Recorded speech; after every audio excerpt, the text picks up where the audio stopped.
Hi guys, good evening. Today guys, kakain na kami ng gabihan. Itong ulam ko ngayon. Ulam namin pala ngayon kasi kumakain na rin yung kapatid ko. Ito ang palaya. Pinaksiwan. Pinaksiwan.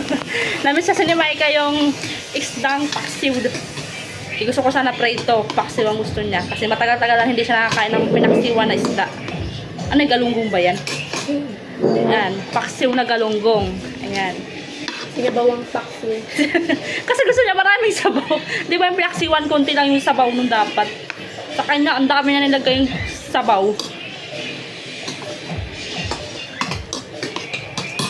Matagal-tagal na rin ako hindi nakakain ng paksiw talaga.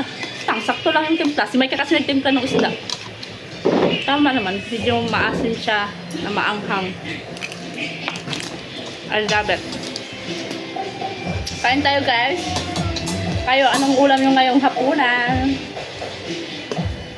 Masarap kasi ito i-partner sana sa pritong isda, yung ampalaya.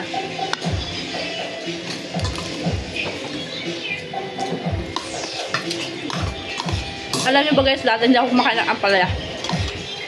Pero kumakain ako ngayon.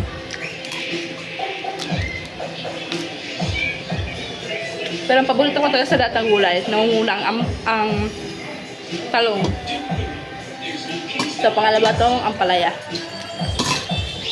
Ito po yun ang talong.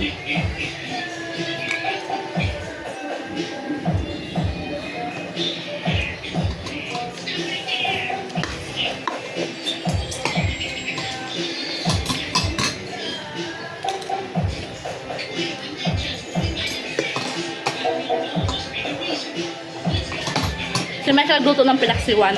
Ako naman nagluto ng ampalaya.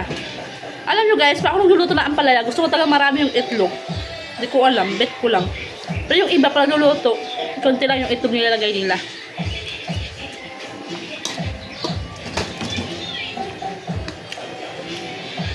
May tubig pa din, Micah? Sirere, pagpatatabang ito itong tubig.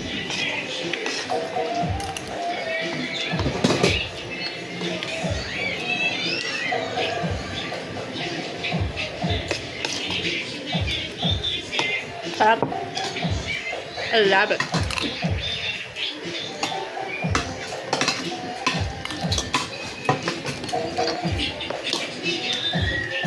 May tubig.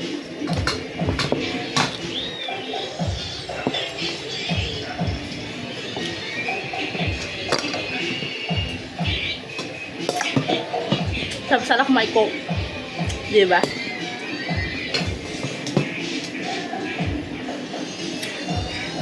So, walang coke. Kwarta kami. Huwag kwarta. Merong coke kasi walang pambili. Merong coke sa tindahan, wala nga pambili. Nakabudget lang talaga kami dito. Akala ng ibang tao, marami akong pera. Akala nyo lang yun. Pero sa totoo talaga, wala talaga akong kapera-pera. Tama lang, sa pambili namin pagkain. Pero yung mga pambili ng mga gusto ko, wala.